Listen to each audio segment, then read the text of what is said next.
bénédiction, élévation, puissance, dignité, force, majesté, autorité à notre glorieux, puissant Dieu, roi des rois, Seigneur des seigneurs, l'Éternel, créateur de toutes les créatures, Jésus-Christ de Nazareth. Alléluia. Amen. Dans un second temps, nous saluons la population de Agbalapédo dans le nom précieux du Seigneur des Seigneurs, roi des rois, Jésus-Christ. Alléluia. Amen. Alors, quelle est la raison de notre présence devant vous cet après-midi dans ce mini carrefour? Question. Alléluia. Elle est très simple. Nous sommes ici pour présenter ou pour exposer les bienfaits, les avantages que regorge le sacrifice que Dieu, le Tout-Puissant Jésus-Christ, a fait pour libérer les êtres humains sous le joug du péché, sous le joug satanique. Alléluia. Amen. Puis le carrefour, il y avait Yasso et nous nyame, et nous nyonyo pour les Maou Jésus Christ. Ben voici que ben wodo, nyabe nous voyons hier, Yasso do Agbalapédo do Tchamen Koume. Alléluia. Amen.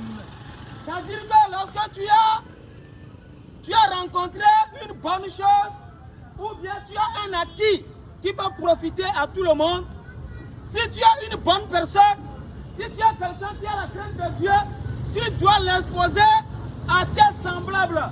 Et comme il va nous faire nous va se non ni Amérique vona maou, on y Amérique ni amenueria, on la sortion à Messia mais comme à moi profiter. Alléluia. Amen.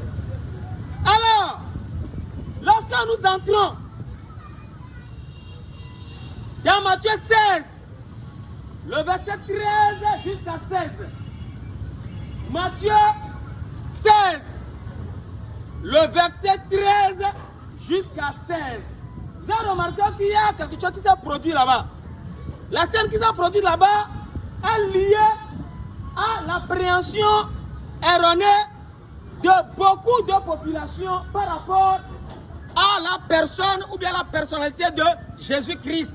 C'est-à-dire d'aucuns ont souvent l'idée sur Jésus comme étant un prophète, comme étant le fils de Marie, comme étant un pasteur, comme étant un charpentier, tout ça là. Mais Jésus a levé l'équivoque. Jésus a levé l'ambiguïté. Et c'est ce que nous allons voir dans ce passage. Matthieu 16, le verset 13 jusqu'à 16. Matthieu chapitre 16, verset 13. Jésus étant arrivé dans le territoire de Césarée de Philippe, Jésus était arrivé dans un territoire qu'on appelle Césarée. Demandant à ses disciples, il fait une demande très très pertinente. La demande est la suivante. Qui dit donc que Jésus, voilà le fils de l'homme? Voilà. Jésus demande à la population de Césarée ou bien à la population d'Agbalapédo, vous qui êtes ici, quelle appréhension avez-vous sur Jésus? Qu'est-ce que les gens disent? Qu'est-ce que les gens disent que Jésus est? Ce que Jésus est là. Que pensent les gens par rapport à ça? Ou bien, qu'est-ce que les gens disent par rapport à Jésus? Alors, la réponse est la suivante. Verset 14. Alors, il répondit, les uns disent que tu es Jean-Baptiste. Les disciples disent à Jésus qu'après des sondages, après les investigations, dans le quartier d'Agbalapédo, dans le quartier de Césarée, les gens disent que tu es Jean-Baptiste. Il est Jean-Baptiste. Que Jésus est Jean-Baptiste. Les autres Élie. Les autres disent que Jésus est Élie. Les autres Jérémie. Les autres pensent que Jésus est Jérémie. Ou l'un des prophètes. Les autres pensent aussi que Jésus est un prophète. Alors, voilà ce qui se passe.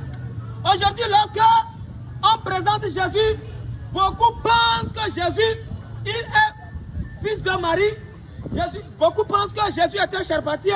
Beaucoup pensent que Jésus est un prophète. Beaucoup pensent que Jésus est. Alors, regardez la réponse de la personne même qui a mis en jeu sa réponse, ce qui sort de sa bouche. Alors, qu'est-ce qu'il dit? Il pose comme question. Et vous, leur dit-il, il demande maintenant à ses disciples, et dites-vous que je suis? Qui dites-vous que je suis? Qu'est-ce que vous pensez de moi? Verset 16. Alors, la réponse est la suivante. Simon Pierre répondit. Pierre répond maintenant. Tu es le Christ. Que tu es le Christ, le Fils du Dieu vivant. Jean 10, verset 24 à 33. Il dit, tu es le Christ, le Fils du Dieu vivant. Le Fils du Dieu vivant. Tu es le Christ, le Fils du Dieu vivant. Nous allons voir qui est le Christ et qui est le Fils du Dieu, le Fils de Dieu. Alors on voit dans un premier temps dans 1 Jean chapitre 5, le verset 20 à 21.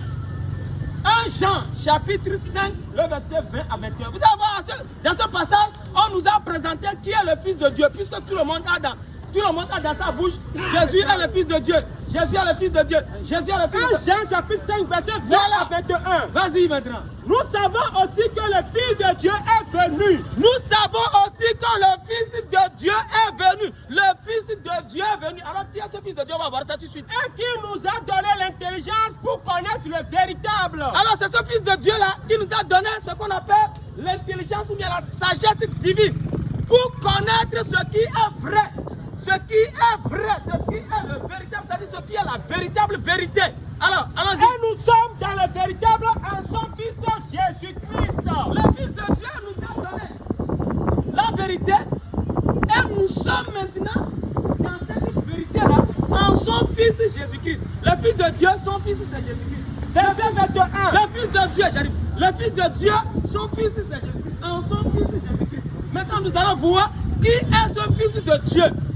C'est lui qui est le Dieu véritable et la vie éternelle. Le Fils de Dieu est le Dieu véritable.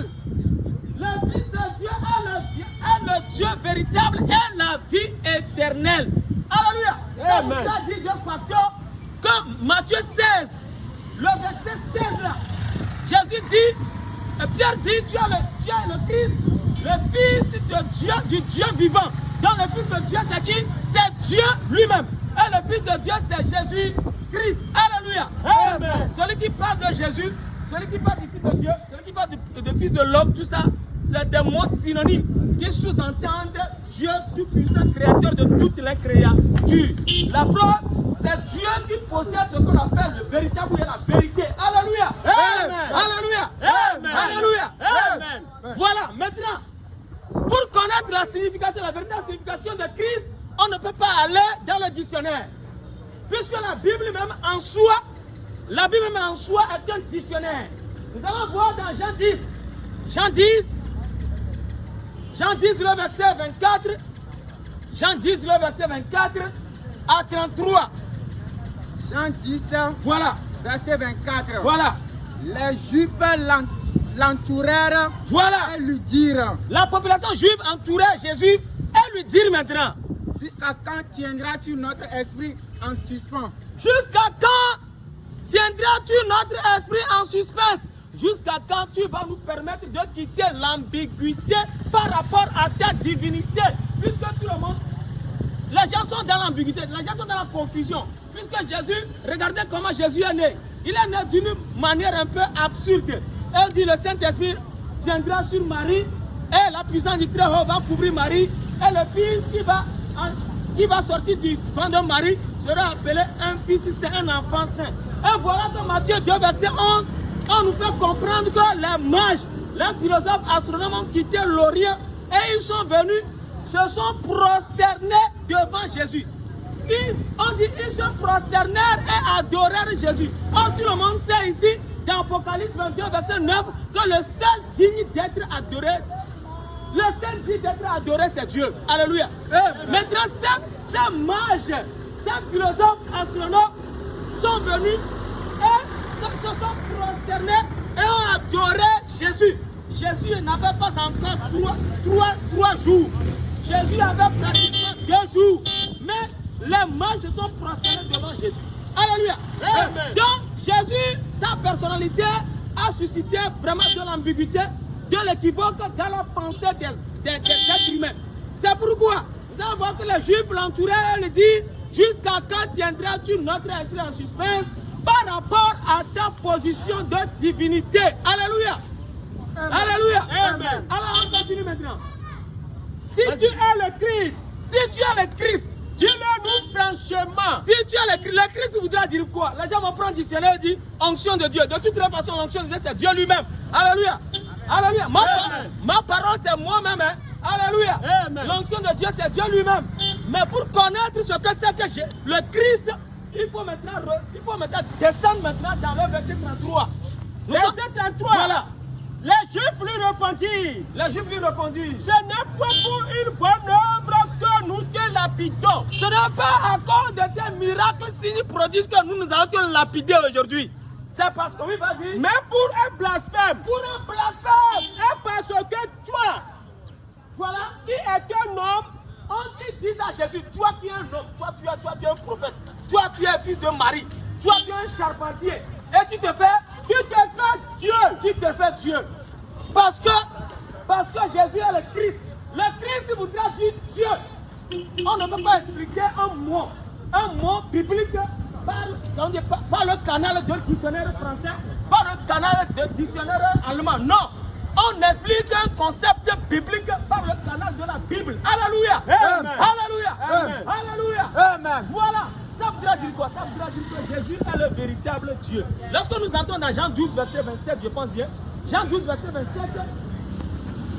Là, remarquez que Jésus, il a parlé, il a démontré quelque chose qui a été appuyé par des miracles. C'est-à-dire, ce miracle, c'est que il y a une voix qui a quitté les cieux et qui a grondé comme du tonnerre. Les gens pensaient que c'est du tonnerre, mais c'est la voix céleste. Alléluia. Amen. Et finalement, Jésus dit quoi là-bas? Jean 12, 29. Voilà. La foule qui était là et qui avait attendu disait Vas-y. que c'était un tonnerre. Continue. D'autres disaient un ange lui a parlé. Voilà. Ça voudrait dire quoi? Ça voudrait dire tout simplement que c'est ça les miracles, les signes qui sont produits dans le ciel. Les gens pensaient que c'est un grondement de tonnerre. Or, c'est une parole divine qui s'est proclamée depuis les cieux La foule vers qui la terre. était là Voilà. et qui avait attendu disait que Voilà. c'était un tonnerre. Voilà. Maintenant, D'autres disaient un ange lui a parlé. Alléluia. Amen. Alors, dans ce cas de figure, il faut comprendre que est-ce que l'ange peut parler comme ça à un... C'est-à-dire, l'ange peut converser comme ça avec Dieu en tant que tel et devant la foule? Non. Question. Non. C'est pourquoi Jésus a rétorqué immédiatement. Il dit quoi?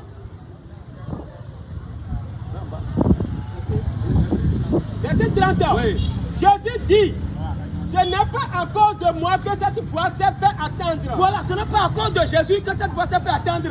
C'est à cause de vous. C'est à cause de vous. C'est-à-dire que ceux qui pensent que Jésus est un homme, est un simple homme, un prophète, est le fils de Marie, est le fils... C'est ça. Alors, ça voudrait dire quoi? Ça voudrait dire tout simplement que nous sommes à ce carrefour-là, dans ce carrefour pour faire comprendre que Jésus n'est pas un simple homme. Jésus est le véritable Dieu de la créature. Et sa présence dans ce monde, il y a de cela plus de 2020 ans, 2022 ans là, hein, c'est pour une raison particulière. Et cette raison particulière, c'est le sacrifice qu'il a fait. Le sacrifice que Jésus a fait. Le sacrifice que Jésus a fait. Alors ce sacrifice regorge vraiment d'avantages pour nous qui sommes les êtres humains.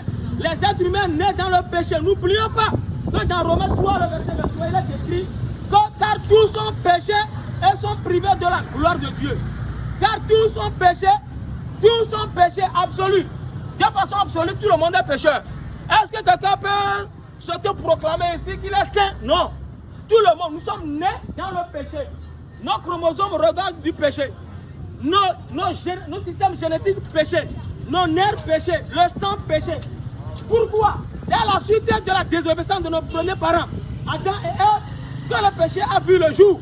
Alors le péché est maintenant devenu quoi? Universel. Ça veut dire que n'importe quel enfant qui est conçu, hein, à la suite de l'accouplement de deux êtres, deux êtres humains, mais de sexe contraire, cet enfant-là est toujours un pécheur.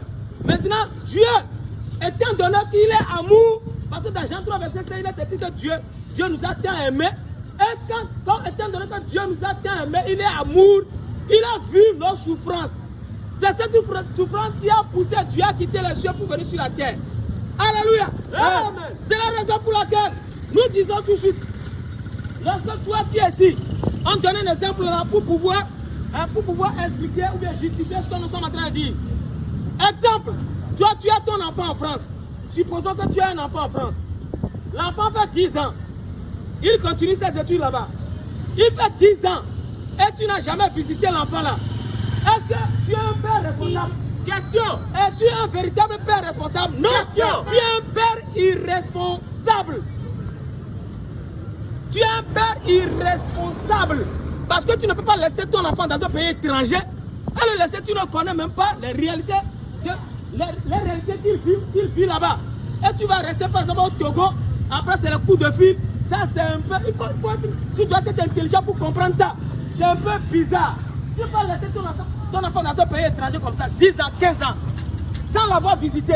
C'est la même chose que Dieu nous a fait. Dieu nous a tellement aimés il nous a tellement aimés et il a su que le péché a toujours créé ce qu'on appelle la souffrance, la maladie et après c'est la mort. C'est pourquoi Romains 6, verset 23 dit, le salaire du péché c'est la mort. Donc le péché enclenche la souffrance, le péché déclenche ce qu'on appelle les maladies, le péché déclenche ce qu'on appelle les troubles, tout ça là. Et au finish, c'est la mort. Alors Dieu a jugé. Si ça n'est ainsi, il va falloir que lui-même il soit présent sur la terre. Il doit vivre parmi les êtres humains pour voir ce qui se passe et trouver une solution. Puisque lui, il a déjà la solution.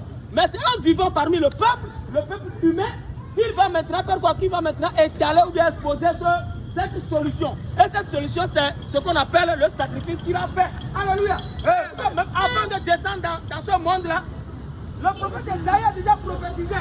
Quand vous lisez Esaïe 35, le verset 4 à 7, il est écrit là-bas, si nous pouvons lire ça, ça serait très intéressant. Esaïe 35, verset 4 à 7. Verset 4. Esaïe 35. Oui, vas-y. Esaïe 35, verset 4 à 5. Voilà. Dites à ceux qui ont le cœur troublé. Dites à ceux qui ont le cœur troublé. Nous qui avons le cœur troublé. Nous qui sommes remplis de péché. Nous qui sommes nés dans le péché. Nous avons le cœur troublé. C'est pourquoi vous avez dans ce monde, les gens sont des multi-richicistes, mais ils n'ont pas la paix du cœur. Les gens ont leur pouvoir politique, mais ils ne sont jamais tranquilles. Les gens sont, mais ils ne sont jamais tranquilles. Pourquoi? Parce que nos cœurs sont remplis de troubles. Alléluia. Parce que nos cœurs, nous sommes remplis de péché. Le péché nous a pris en otage. Alléluia. Regarde ce que Dieu préconise. Alléluia. On dit, Dieu dit, prenez courage. Ne craignez point. Ne craignez point. Voici votre Dieu. Voici votre Dieu. La vengeance viendra. La vengeance viendra. La rétribution de Dieu. La rétribution de Dieu. Il viendra lui-même et vous sauvera. La rétribution de Dieu viendra lui-même et vous sauvera. La vengeance de Dieu viendra lui-même et vous sauvera. Regardez ce qu'il y a la rétribution de Dieu, c'est Dieu lui-même. La vengeance de Dieu, c'est Dieu lui-même. Et regardez les signes maintenant, les signes précurseurs. Alors s'ouvriront. Voilà les signes précurseurs. Alors s'ouvriront les yeux des aveugles. Les yeux des aveugles. S'ouvriront les oreilles des sourds. Dieu dit lorsqu'il va se présenter, se positionner dans ce monde-là, alors les sourds entendront, les aveugles vont recouvrir la vue.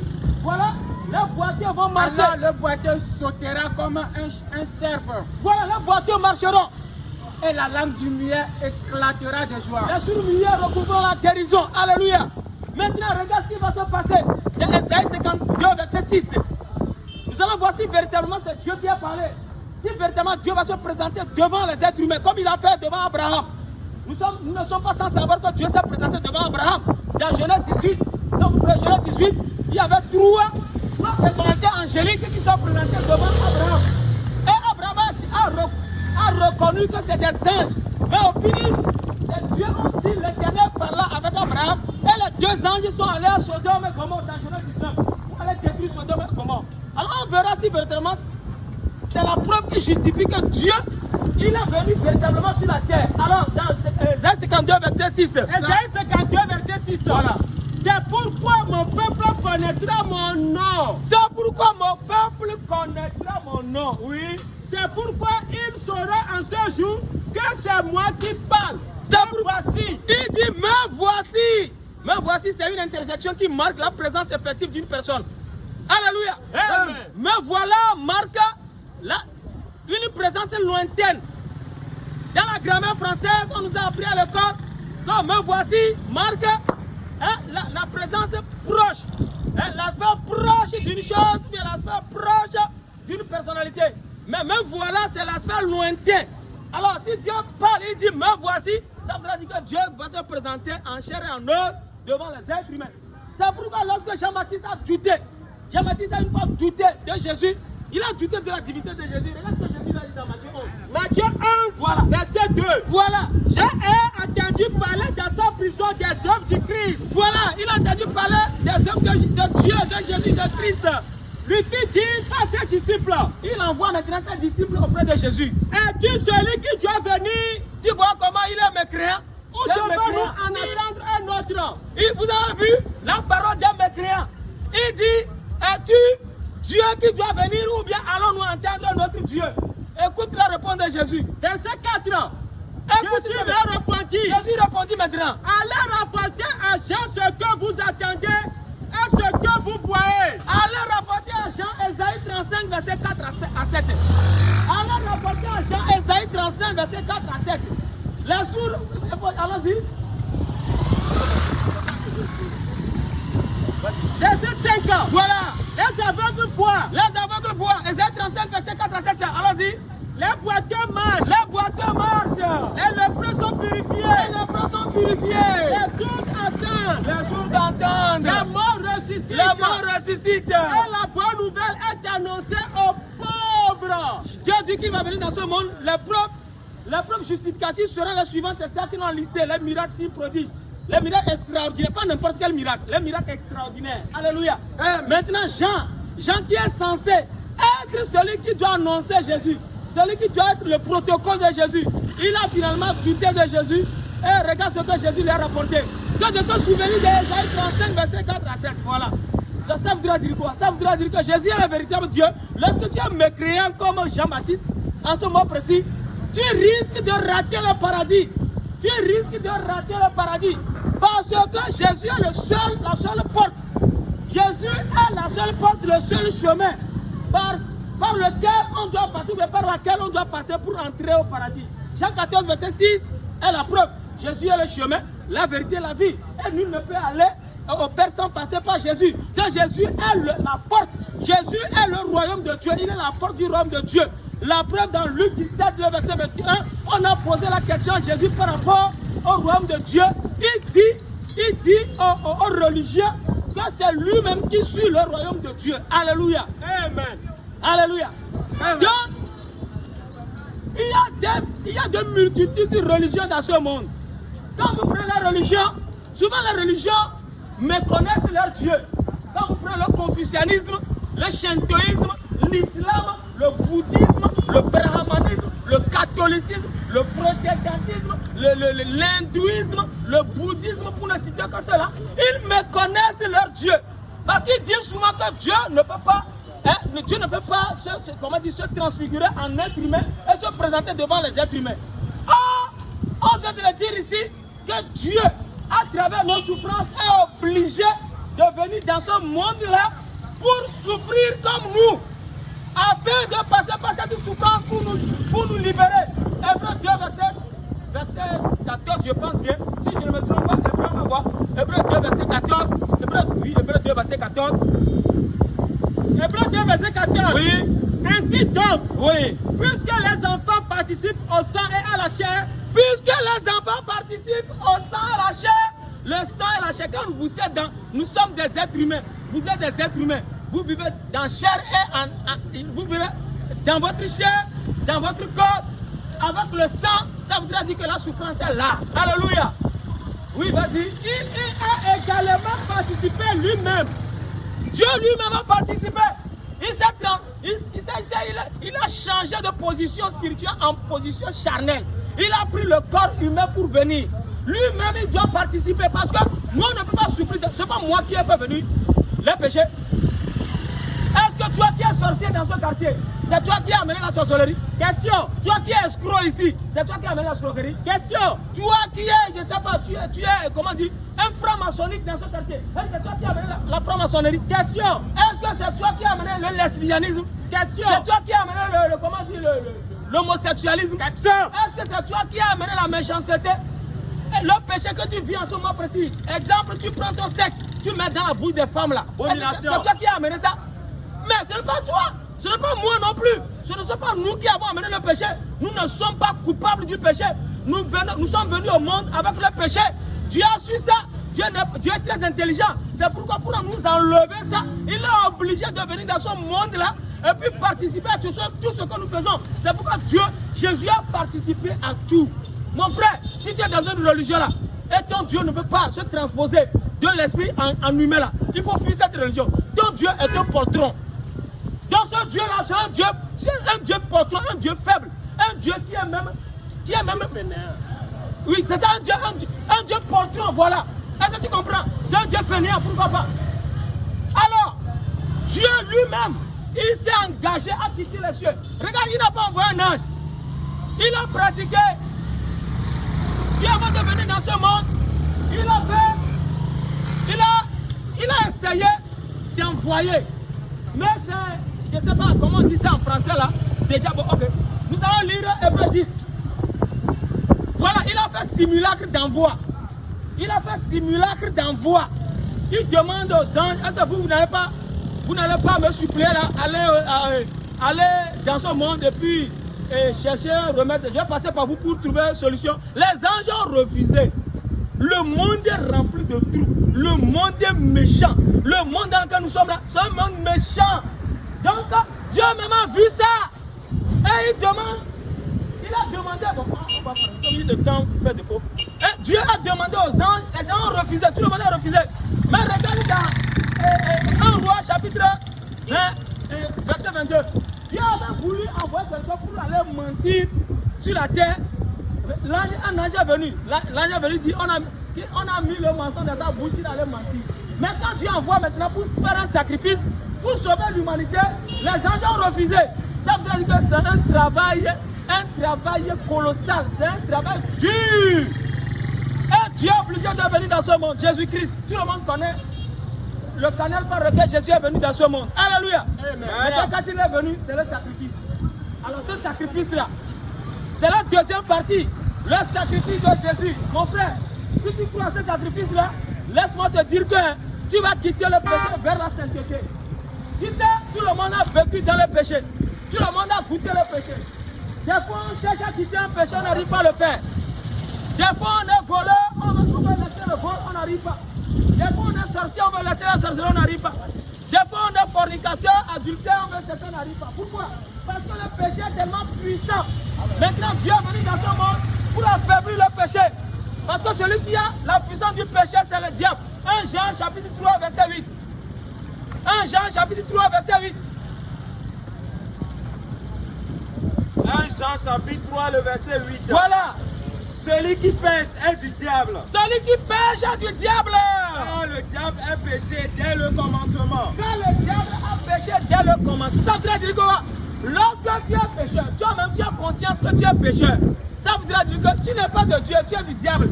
Alors comment peux-tu faire maintenant pour te séparer du diable? C'est ça le problème. Le problème que nous vivons, ce n'est pas question de religion. Moi je suis bouddhiste, je suis musulman, je suis chrétien, je suis judéo-chrétien, je suis judaïste. Ce n'est pas ça. Ce n'est pas ce concept-là qui vont te permettre de quitter le péché, mon frère. Pour quitter le péché là, il faut reconnaître que Dieu a quitté le ciel pour venir dans ce monde et on fait un sacrifice pour l'humanité tout entière. Alléluia. Amen. C'est pourquoi, quand Jésus est apparu dans le jardin de Gethsémani, c'est là où il s'est laissé, on l'a pris. Quand on a pris Jésus, on l'a amené dans la maison du sacrificateur. Dans la maison du sacrificateur, Le sacrificateur appartient à une religion qu'on appelle le judaïsme. Ce sacrificateur a menti dans le compte de Jésus. Il avait voulu faire parler Jésus de sa divinité. Effectivement, quand vous lisez Luc 22, verset 69 à 71, Luc 22, oui, verset 69, voilà. Désormais, le Fils de l'homme sera... Pardon, verset 67 d'abord.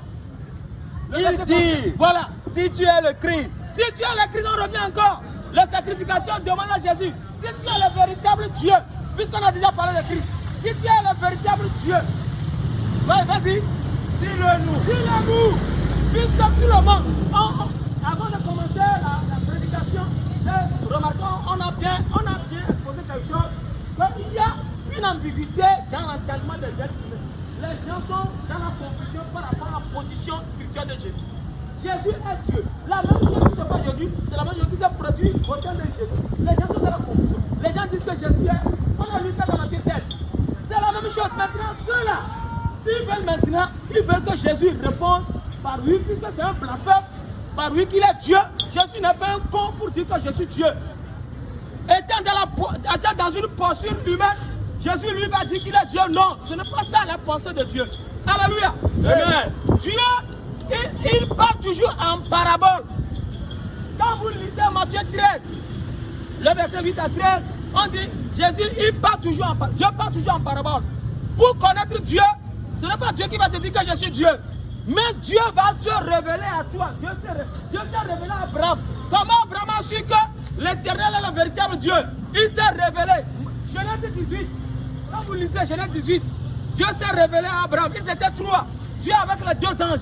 Mais au finish, dans le verset 18 jusqu'en bas, on voit que les deux anges sont allés à Gomorrhe et Sodome. Et Dieu est resté avec Abraham, discutant avec Abraham. Et quand Dieu se révèle à toi, il te fait une promesse. Et cette promesse, c'est ce qu'on vient de lire. Il est la vie éternelle. Mon frère, la vie éternelle, c'est Dieu lui-même. C'est pourquoi aujourd'hui, beaucoup n'ont pas de relation avec Dieu. Tant bien que vous adorez Dieu, c'est une bonne chose d'adorer Dieu. Mais c'est une très bonne chose d'avoir de relations intrinsèques avec Dieu. Relation intime avec Dieu. Alléluia. Amen. Alléluia. Amen. Alors on lit. Il dit, voilà. Si tu es le Christ. Si tu es le Christ. Si dis-le-nous. Dis-le-nous. Jésus leur répondit. Jésus répondit maintenant. Si je vous le dis. Si je vous le dis. Vous ne le croirez point. Vous ne le croirez jamais. Aujourd'hui, il y a beaucoup qui sont dans ce quartier. Ils sont des religieux. Lorsqu'on dit que Jésus est Dieu, ils refusent. Nous avons nos collègues qui sont dans nos services, qui sont des religieux. On discute de Christ. Mais la vérité est là comme ça. La vérité, quand elle est démontrée, elle devient concrète. Elle devient réelle. Alléluia. Et elle devient sans ambiguïté. Mais ils refusent. Jésus dit, si je vous dis même que je suis Dieu là, vous n'allez pas croire. Alléluia. Amen. Alléluia. Amen. Parce que Dieu se révèle toujours. Il va falloir que Dieu se révèle à vous. Je prie pour ce quartier.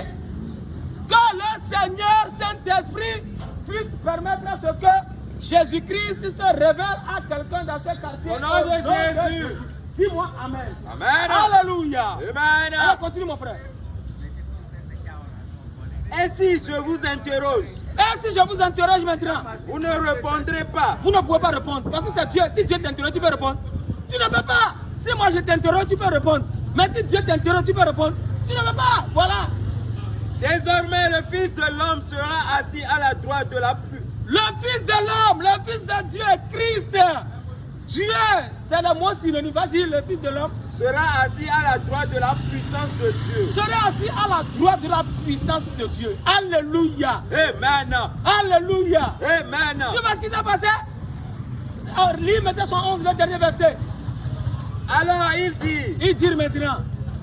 Qu'avons-nous encore besoin de témoignages? Qu'avons-nous encore de témoignages? Parce que lui-même, il s'est autoproclamé Dieu.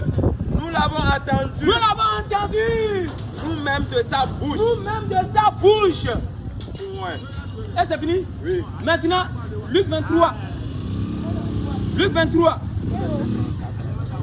Luc 23, le verset 1 à 3. Jusqu'à 15 même. Luc 23. Voilà. Du premier verset. Voilà. Ils se levèrent tous Et ils conduisent Jésus devant Pilate. Voilà, ils amènent Jésus chez Pilate. Il se mit à l'accuser. Ils se mettent à l'accuser. Regarde ce qui Nous se avons passe. trouvé cet homme incitant notre nation à la révolte. C'est ce qui s'est passé dans la maison du sacrificateur. Empêchant Tu vois, le mensonge, la religion organise des mensonges. On a parlé de la divinité de Jésus dans la maison du sacrificateur. Ils viennent devant le président Ponce Pilate. Il dit à Ponce Pilate que Jésus est une menace pour le peuple. Parce qu'il est en train de conspirer, de planifier un coup d'État. C'est ça le mensonge qu'organisent souvent les religions. Et ils amènent beaucoup de peuples, beaucoup d'hommes à les suivre naïvement. Alléluia. Amen. Mais regarde ce que Ponce Pilate a dit. Pilate l'interrogea Regarde ce que Ponce en Pilate ces dit. termes. Es-tu le roi des Juifs? Es-tu le roi des Juifs? Jésus lui répondit. Voilà. Tu le dis. Tu le dis. Le roi des Juifs, c'est qui? Le roi des Juifs, c'est qui? Dans Samuel chapitre 8, verset 7, il est écrit que le roi des Juifs, c'est Dieu lui-même. C'est Dieu lui-même qui est le roi des Juifs. Alléluia. Amen. Donc Ponce Pilate sait pertinemment que le problème qui existe entre les Juifs et Jésus, c'est le problème de sa divinité. Et c'est pourquoi Ponce Pilate, lui, connaît celui qui est le roi des Juifs. Il pose la question à Jésus, es-tu le roi des Juifs? Es-tu le Dieu tout-puissant? Jésus dit, c'est lui qui le dit. Alléluia. Amen. Mais on finit, qu'est-ce qui s'est passé? Qu'est-ce qui s'est passé? Quand vous lisez Jean 18, le verset 39 à 40. Jean 18, le verset 39 à 40. Jean 18, verset 39. Voilà. Mais comme c'est parmi vous, une coutume que vous relâche quelqu'un à la fête de Pâques, voilà. Voulez-vous que je vous relâche le roi des Juifs? Voulez-vous que je vous relâche le roi des Juifs? Alors de nouveau tous s'écrièrent. Tous crièrent maintenant. Non, pas lui. Non, pas lui. Mais Barabbas. Mais Barabbas. Qui est Barabbas? Tu le montres que Barabbas dans la Bible, c'est un meurtrier. C'est un criminel. Lorsqu'on parle de criminel, on parle de quelqu'un qui pratique l'homicide. Alléluia. Amen. Alors, Jésus se présente, Barabbas se présente, et Ponce Pilate demande à la population d'Agdalopodo, lequel des deux voulez-vous qu'on vous libère? Lequel des deux voulez-vous qu'on libère Barabbas? Voulez-vous qu'on libère Jésus? Puisque Barabbas suppose le péché. Barabbas sous-entend le péché. Si vous prenez pratiquement tous les êtres humains, on avait dit ça tantôt, que l'homme, sa particularité, l'essence même de l'homme là, c'est le péché. Puisque nos grands-parents ont provoqué, ont déclenché le péché. C'est pourquoi le péché se retrouve dans le système génétique des êtres humains. Le péché se retrouve dans le sang, le péché se retrouve dans la nerf, dans n'importe où. Chez l'homme. Donc l'homme étant pécheur, l'homme peut commettre n'importe quel crime. C'est pourquoi on n'insulte pas le péché. Il y a d'autres qui se permettent d'insulter les gens. Ah, tu es voleur, tu es sorcier, tu es criminel. Non, tu ne peux pas insulter le péché. Parce que toi et moi, là, nous sommes nés dans le péché. Le péché que l'autre autrui commet là, c'est ce même péché que nous tous nous commettons. C'est pourquoi Jésus a refusé ça. Matthieu 7, verset 1.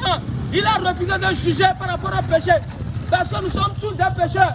Tu ne peux pas dire à quelqu'un, qu'il est adultère. Tu ne peux pas dire à quelqu'un qu'il est voleur. Alors que toi-même tu es voleur. Alors que nous-mêmes nous sommes des voleurs. Tu comprends un peu? Tu comprends un peu la pensée de Dieu? La pensée de Dieu est tellement élevée. C'est une dimension très élevée. Alléluia. Amen. Et c'est la raison pour laquelle, lorsqu'on a présenté Barabbas, qui est le péché, qui est la criminalité, on a présenté Jésus, qui est la sainteté, puisque Jésus n'a jamais commis de péché. Tout le monde le sait. Hébreux 4, verset 14. On dit Jésus n'a jamais commis de péché. Jésus n'a jamais commis de péché. Jésus n'a jamais commis de péché. Alléluia. Amen. Donc maintenant, on présente Jésus qui est sans péché et Barabbas avec un péché. Maintenant, on demande à nous tous qui sommes à Galapagos, lequel des deux nous choisissons. Vous avez remarqué, nous tous, nous allons choisir qui? Barabbas. On ne peut jamais choisir Jésus. Tu sais pourquoi? C'est parce que nous n'avons pas la même identité que Jésus. Jésus n'est pas un pécheur. En logique, on dit que qui se ressemble, s'assemble. Alléluia. En logique, on dit qui se ressemble, s'assemble. C'est-à-dire que si vous avez la même nature, c'est vous allez vous assembler. Vous allez devenir des amis. C'est pourquoi dans Amos 3, verset 3, il est écrit: ainsi par l'Éternel, deux personnes marchent-elles ensemble sans avoir la même nature? Donc aucune entité humaine ne peut jamais choisir Jésus. Nous tous, nous avons choisi qui? Barabbas. Parce que ce que Barabbas est, c'est ce que je suis. C'est ce que nous tous, nous sommes ici dans ce quartier. Barabbas, c'est un voleur. Barabbas, c'est un mécréant. Barabbas, c'est un meurtrier. Barabbas, c'est un criminel. Barabbas, il fait sortir son cesse, son bangala. Il met dans la bouche des femmes, les femmes suisses. Barabbas, il lèche les femmes. Barabbas, tu vois non? Barabbas, c'est un sorcier. Barabbas, c'est un franc-maçonnique. Barabbas, c'est un méchant. Barabbas, tu vois non? Barabbas, il est un criminel. Il hait les gens, c'est un haineux. Barabbas, il prend la petite fille. Il couche avec la petite fille. Barabbas, il a sa femme. Mais il a encore des concubines un peu partout. Tu vois non? Donc nous tous qui sommes ici, nous sommes des Barabbas. Maintenant, qu'est-ce qui va se passer? On demande à la population de choisir. Tout le monde a choisi Barabbas. Ça voudrait dire que quoi? Jésus a pris la place de Barabbas. Jésus a pris ma place parce que c'est moi qui suis Barabbas. Jésus a pris ta place parce que c'est toi qui es Barabbas. Jésus a pris nos places parce que nous sommes des Barabbas. Mais à condition que tu crois que Jésus est ton Seigneur et ton Dieu qui est venu dans ce monde pour faire un sacrifice. Alléluia. Pour nous délivrer. Alléluia. Amen. C'est pourquoi, quand Jésus a été changé par Barabbas, vous avez remarqué que tout ce que Barabbas devait subir, châtiment corporel, châtiment spirituel, enfer, séjour des morts, Jésus a pris tout ça là. Jésus a pris tout. Il a pris les bâtons que Barabbas devait recevoir, les coups de fouet que Barabbas devait recevoir. Barabbas devait se retrouver au séjour des morts, c'est-à-dire en enfer. Jésus, il a subi tout ça là. Jusqu'à Jésus allait dans le séjour des morts en enfer. Alléluia. Amen. C'est pourquoi, quand Jésus, on le frappait. Vous avez remarqué que dans Luc 23, toujours dans Luc 23, le verset 27, je pense bien. Il dit, Oui, suivi d'une grande multitude des gens du peuple voilà. et de femmes qui frappaient la poitrine et se lamentaient sur lui. Quand Jésus avait été changé par Barabbas, quand on l'a bien flagellé, il était vraiment épuisé. Il a transformé même une croix. Il marchait, tombait, se relevait. Mais à un certain moment donné, à cause de la fatigue, les femmes de Jérusalem se lamentaient, pleurnichaient, se frappaient leur poitrine en disant quoi? Jésus et se lamentait sur lui. Jésus se tourna vers elle. Voilà. Et dit, Regarde, écoute ce que Jésus dit. fille de Jérusalem, Fille de Abalapedo, ne pleurez pas sur moi. ne pleurez pas sur moi, Jésus. On ne pleure pas sur Dieu. Dieu, lui, il est venu faire un travail que nous ne pouvons pas faire. C'est pourquoi il n'est pas bienséant de pleurer. Souvent, quand vous voyez les films de Jésus, les gens pleurent. Il n'est pas besoin de pleurer. On ne pleure pas sur le sacrifice de Jésus. Mais on se réjouit de ce sacrifice. Il dit ne pleurez pas sur moi. Pleurez sur vous. Pleurez sur vous, Sur vos enfants. sur vos enfants. Sur vos dirigeants. Sur vos religions. Sur tout ce que vous avez dans vos maisons. Pleurez sur ça. Au lieu de pleurer sur lui, Jésus. Alors vas-y. Car voici, Il dit car voici. des jours viendront Les où jours l'on viendront. dira, Où l'on dira. heureuses les stériles, Heureux les stériles. heureuses les entrailles qui n'ont point enfanté. Les entrailles qui n'ont point enfanté. Regarde ce qui s'est passé dans Matthieu 5, le verset 8, verset 9. On dit heureux ceux qui ont l'esprit faible, car ils verront. Heureux ceux qui ont l'esprit faible, car ils verront Dieu. Je pense que c'est ça. Heureux ceux qui ont le cœur pur, car ils verront C'est Dieu. le verset. Non, le verset 9. Le verset 9.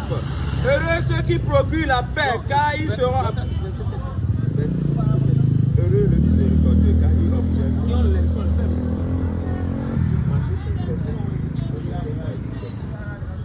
Heureux les pauvres en esprit, car le royaume des cieux est à eux. Voilà, heureux les pauvres en esprit, car le royaume des cieux est à eux. Tu vois non? C'est ce que Jésus est en train de faire. Il est en train de faire l'allusion par rapport à ça. Aujourd'hui, les gens ont le cœur dur. Tous ceux qui sont des croyants dans des religions ont souvent le cœur dur. Ils sont devenus des absolutistes. Lorsqu'on présente par exemple Jésus en tant que Dieu, la réponse est la suivante, non et non. N'importe quelle religion dans ce monde, c'est parce que vous avez endurci votre esprit, votre cœur, que la parole de Dieu ne peut plus pénétrer. Alléluia. Mais aujourd'hui, je prie, je proclame Jésus-Christ dans ce quartier au nom de Jésus. Je proclame Jésus-Christ dans le cœur des gens qui sont dans Jésus. Je proclame Jésus-Christ dans ce quartier au nom de Jésus. Je proclame Jésus-Christ dans ce quartier au nom de Jésus. Nous proclamons Jésus dans ce carrefour au nom de Jésus. Nous proclamons Jésus dans tous les cœurs au nom de Jésus. Et que toutes les gloires reviennent au Seigneur de Seigneur Jésus-Christ. Amen. Amen. Alors Jésus, écoute très bien. Jésus, il a souffert. Et cette souffrance l'a amené jusqu'au mont Golgotha. Sur le mont Golgotha, il a été crucifié. Alléluia. Amen. Jésus a été crucifié.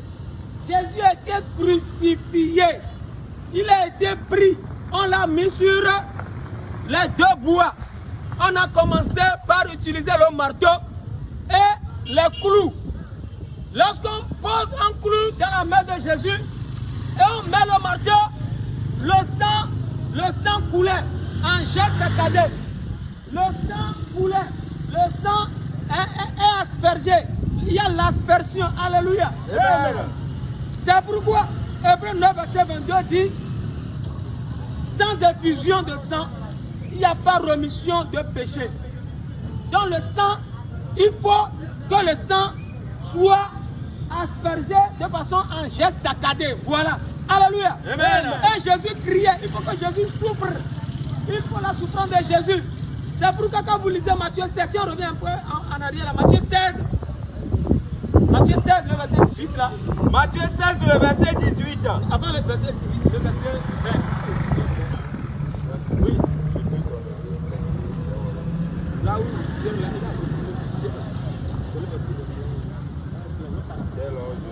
alors, si vous remarquez à ce niveau-là, Jésus a reprimé Pierre de façon... Matthieu 16, verset 23. Voilà.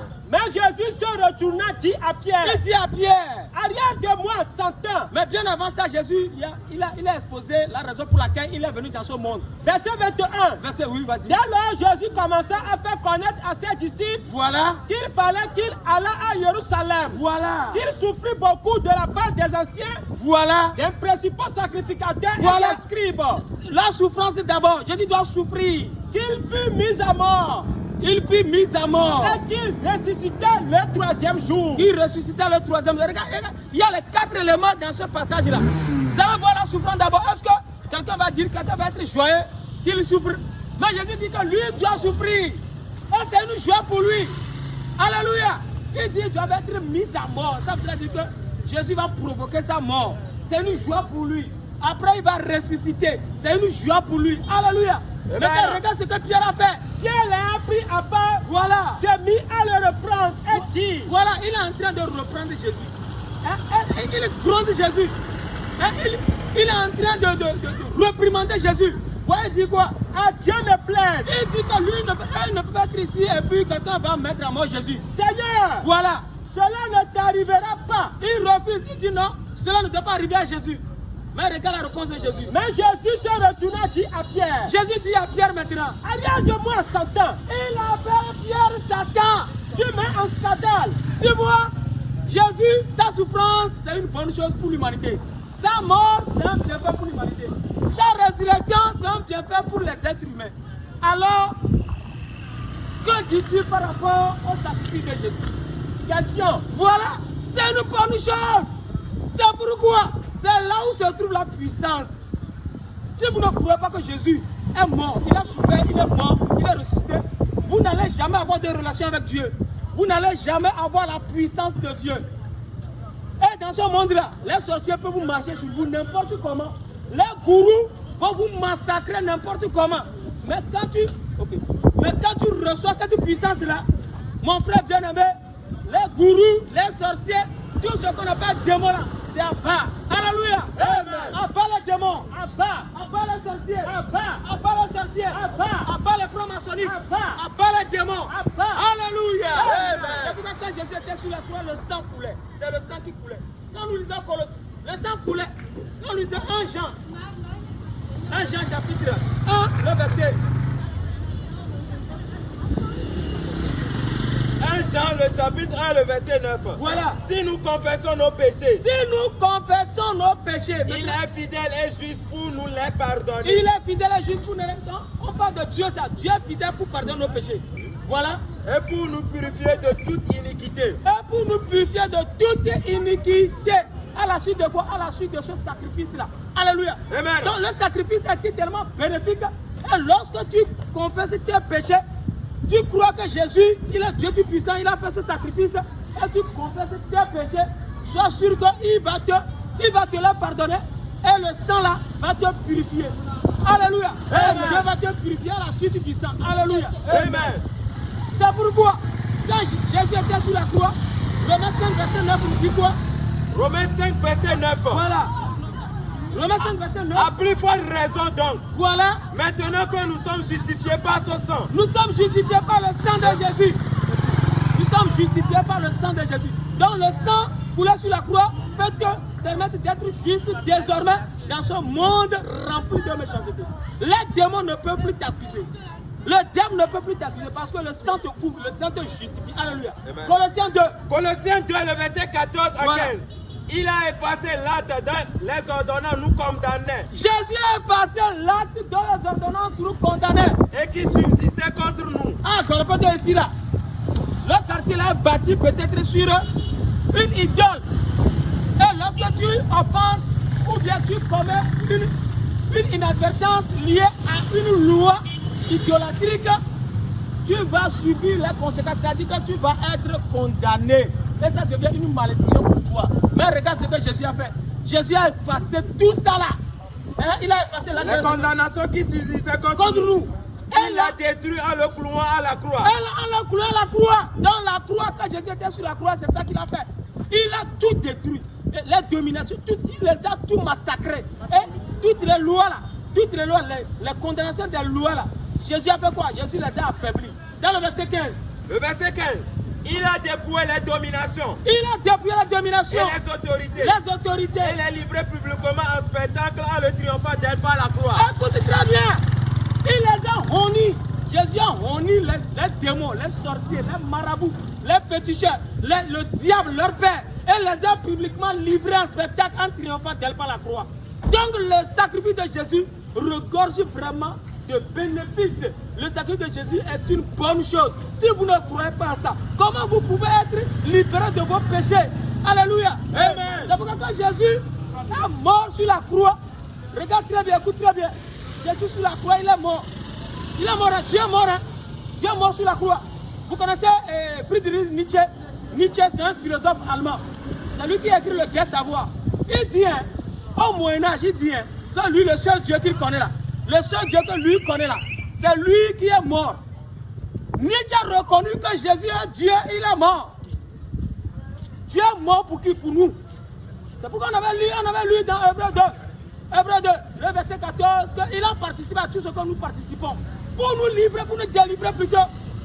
Pour nous libérer du joug satanique.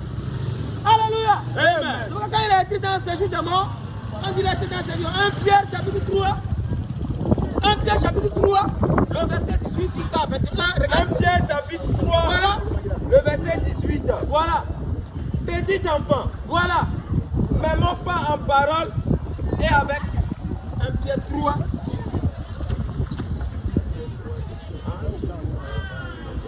1 1 Pierre 3, Voilà. le verset 18. Ce que Jésus allait faire dans le séjour de mort. Ce que Jésus allait faire en enfer. Jésus a souffert une fois pour les péchés. Il a souffert pourquoi? Pour nos péchés. À cause du péché, il a souffert. Il n'a pas souffert parce qu'il a péché. Mais à cause de nos péchés, voilà. Lui juste pour des injustes. Il est juste. Mais il a souffert à cause de quoi? À cause de nous qui sommes des injustes. Voilà. Afin de nous amener à Dieu. Afin de nous amener à Dieu. Afin de nous amener à lui-même qui est Dieu. Voilà. A été mis à mort quant à la chair. Tu as vu, non? On dit Dieu est mort, mais Dieu est mort quant à la chair. C'est pourquoi il doit venir en chair. Si Dieu doit quitter la chair pour venir dans ce monde-là, il doit se présenter dans sa chair. Parce que c'est la chair qui va faire le sacrifice. C'est dans la chair que va sortir le sang. C'est la croix, c'est la chair qui va être crucifiée. La chair qui va être mise sur la croix. Voilà. Mais voilà, était rendu vivant dit qu'il est mort, mais il n'est pas mort. Les morts ne sont pas morts. Dieu est mort en chair, mais en esprit il est toujours là. Et c'est l'esprit de Dieu qui est Dieu lui-même, qui a ressuscité Dieu lui-même. Alléluia. Amen. Alléluia. Amen. Et quand il est ressuscité, il y a eu vraiment, il y a ce qu'on appelle la joie au ciel. Alléluia. Amen. Alléluia. Amen. Il y a la joie au ciel. La puissance. Et pour finir maintenant, nous allons vous présenter ce que c'était la résurrection. Est-ce que la résurrection a une puissance? Philippiens 3, verset 10. Pour finir, nous allons lire Philippiens 3, verset 10. Alléluia. Philippiens 3, le verset 10. Voilà. Afin de connaître Christ Afin de connaître Christ, le Dieu tout-puissant, et la puissance de sa résurrection. et la puissance De sa résurrection. de résurrection. Dieu est mort, mais il est ressuscité. Dieu est mort, il est ressuscité. Donc cette résurrection est une puissance. Ça voudrait dire que quand tu reçois Jésus comme Dieu dans ta vie personnelle, sois sûr, mon frère d'Agualpedo, laisse-moi te dire que tu es mort, mais tu n'es pas mort. Tu es mort, mais tu n'es pas mort. Alléluia. Amen. Jésus a dit ça à Marthe. Alléluia. Amen. Maintenant, en ce moment précis, nous venons d'exposer le bienfait du sacrifice de Jésus-Christ. Alors, Jésus est le véritable Dieu. Qui n'est pas d'accord? Question. Si tu as une éventuelle question, tu peux l'exposer. Jésus est le véritable Dieu. On vient de le dire ici. Si un Dieu est incapable de quitter les cieux pour venir dans ce monde et aider ses créatures, c'est Dieu même qui nous a créés. Nous sommes les créatures de Dieu. Et il est incapable de venir dans ce monde et participer à nos souffrances et nous délivrer de cette souffrance. C'est un Dieu poltron. Jésus-Christ est le véritable Dieu. Qui n'est pas d'accord? Qu'il pose sa question. Nous sommes ici pour demander à la population d'Agualpedo si tu as une éventuelle question liée à la divinité de Jésus. Nos oreilles sont suspendues à vos lèvres. Vous pouvez poser vos questions. Jésus-Christ est le véritable Dieu. Qui n'est pas d'accord? Qui pose son inquiétude. Sa question liée à la divinité de Jésus. Alléluia. Un Dieu qui est incapable de devenir être humain. C'est un Dieu poltron. C'est un Dieu faible. Il n'est même pas Dieu. Un Dieu qui ne peut pas se transposer de esprit vers corps, vers chair. C'est un Dieu moribond. C'est un Dieu faible. C'est un Dieu qui n'est pas Dieu. C'est un menteur, Dieu menteur. C'est ça. Alors si tu as une question liée à la divinité de Jésus, nos oreilles sont ouvertes. Nos oreilles sont suspendues à vos lèvres. Nous sommes là pour recevoir des questions. Alors le Saint-Esprit est là pour aussi répondre. Alléluia. Nous disons que Jésus-Christ est le seul Dieu, créateur des cieux et la terre. Celui qui n'est pas d'accord n'a qu'à venir poser sa question. En dehors du Seigneur Jésus-Christ, tous les autres dieux ne sont que des roublards. En dehors de Jésus-Christ, il n'y a jamais eu de Dieu. Jésus-Christ est le seul Dieu et la vie éternelle. Celui qui n'est pas d'accord n'a qu'à venir poser sa question. Et c'est à cause de la divinité du Seigneur Jésus-Christ que nous avons visité ce quartier dans le Pétocan. Vous regarderez encore. Jésus-Christ est le seul Dieu. Et c'est lui qui a créé toutes choses. C'est Jésus qui a créé même Satan. C'est Jésus qui a créé même Chétani. C'est Jésus-Christ qui a créé le monde entier. La population arabe, la population juive, la population du monde entier. C'est toute l'œuvre du Seigneur Jésus-Christ. Si tu n'es pas d'accord, ne reste pas dans ton coin pour faire du verbiage. Viens te positionner sur le tatami. Jésus-Christ est le seul vrai Dieu et la vie éternelle. Et si Jésus n'est pas le seul Dieu, si Jésus n'est pas Dieu, pourquoi devant son nom, tout genou doit fléchir? Question. Si Jésus n'est pas le Dieu créateur, pourquoi son nom est au-dessus de tout nom? Question. Si Jésus n'est pas le Dieu créateur, pourquoi il n'a jamais connu de péché? Question. Si Jésus n'est pas le Dieu créateur, en vertu de quel pouvoir il a fait des miracles? Question. Si Jésus n'est pas le Dieu créateur, en vertu de quel pouvoir il a brisé la mort? Question. Mais nous constatons avec amer regret qu'il y a des gens qui adorent un Dieu qui parle uniquement une seule langue. Un Dieu qui parle uniquement une seule langue dans ce quartier, c'est un Dieu analphabète. C'est un Dieu portron. C'est ça. Et ce Dieu demande à ses adeptes, à ses fidèles, de l'adorer tout en se positionnant vers l'Est. Un Dieu qui demande à ses adeptes, à ses fidèles, de l'adorer en focalisant leur regard vers l'Est. C'est un Dieu bancal. C'est ça. C'est un Dieu pygmée. C'est ça. Jésus-Christ est le seul vrai Dieu. Depuis la nuit des temps, c'est lui qui s'est révélé à Abraham. Dans le Nouveau Testament jusqu'à présent, sous l'ère de la grâce, sous l'ère de l'Égypte du Saint-Esprit, du parrainage ou encore le contrôle du Saint-Esprit, c'est Jésus-Christ qui est ce Dieu et qui a existé jusqu'à présent. C'est pourquoi Hébreux chapitre 13, verset 8 a déclaré Jésus-Christ le même hier. Jésus-Christ le même hier. Comment est-ce qu'on peut conjuguer un présent tout en s'appuyant sur hier? Ce qui est déjà passé. Ça veut dire que hier même, hier dans la nuit des temps, au temps d'Abraham, vous adorez Dieu et vous dites que votre Dieu est le Dieu d'Abraham, le Dieu d'Ibrahim. Ce Dieu a un nom et ce nom c'est Jésus-Christ. C'est ça. Hébreux 13, verset 8 que je citais. Jésus-Christ est le même hier, aujourd'hui et éternellement. Point final.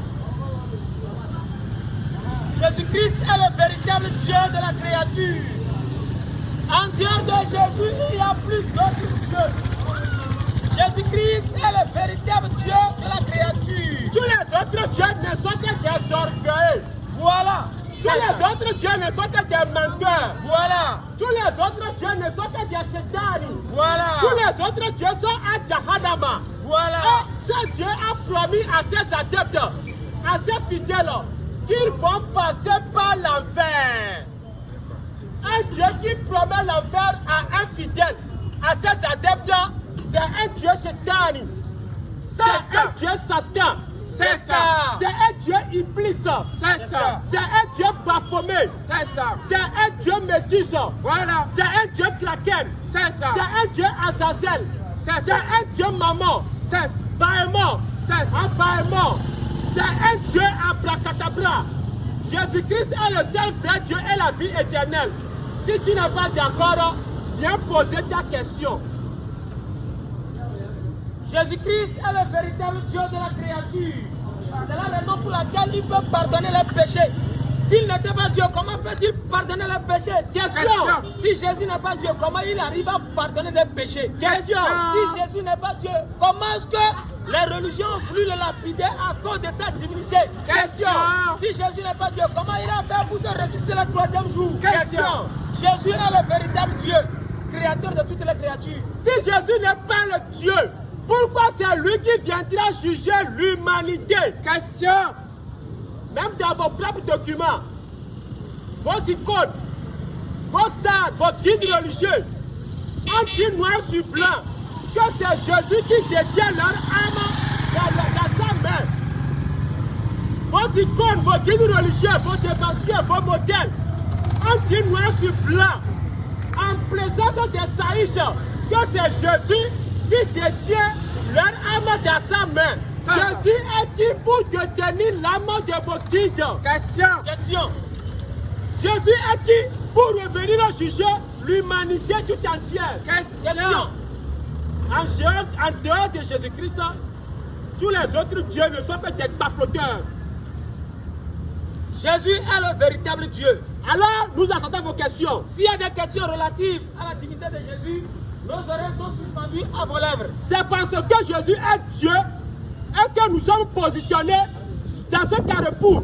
Et si tu n'es pas d'accord, viens poser ta question. En tout cas, de passage, et vous ne savez pas ce que nous faisons ici. Nous disons qu'en dehors de Jésus-Christ, il n'y a pas de Dieu. En dehors de Jésus-Christ, il n'y a jamais eu de Dieu. Le seul Dieu à adorer, le seul Dieu susceptible d'être adoré, c'est le Seigneur Jésus-Christ. C'est ça. En dehors de Jésus-Christ, tous les autres dieux ne sont que des dieux bancals. C'est ça. Des bafloteurs. Voilà. Jésus-Christ est le seul Dieu et la vie éternelle. Si tu n'es pas d'accord, quitte ce monde. C'est Jésus qui a créé cette terre. Si tu n'es pas d'accord, libère cette terre. nous disons que Jésus-Christ est le seul Dieu et la vie éternelle. Sans Jésus-Christ, vous êtes des tomborins. Celui qui n'a pas Jésus dans sa vie, celui qui n'adore pas Jésus, celui qui n'a pas Jésus en tant que Dieu, c'est un mourant, c'est un cadavre, c'est un tomborin. Si Jésus n'est pas dans ton cœur, si Jésus n'est pas ton Dieu, si Jésus n'est pas le catalyseur dans ta vie, tu es mort ambulant, un rôdeur, tu es un zombie, un bafloteur. Le seul Dieu a imploré, le seul Dieu qu'il faut adorer pour avoir la vie éternelle et la résurrection, c'est Jésus-Christ. Et son nom est au-dessus de tout nom. Même en Arabie Saoudite, le nom de Jésus est au-dessus de tout nom. Le nom de Jésus est au-dessus de toute adoration. C'est ça. Aux États-Unis, Jésus est le seul Seigneur et la vie éternelle. Dans le monde entier, dans l'univers tout entier, Jésus-Christ est le seul Dieu à adorer. Si Jésus n'est pas ton Dieu, tu es un cadavre. Sans Jésus-Christ, tu es un tomborin. Sans Jésus-Christ, tu n'as jamais adoré. Le seul Dieu, en esprit et en vérité, c'est Jésus-Christ. Et c'est lui qui a créé toute personne. Même toi, qui est en train de m'écouter en ce moment, toi qui attends cette voix en ce moment, c'est Jésus qui t'a créé. Si tu n'es pas d'accord, va te suicider.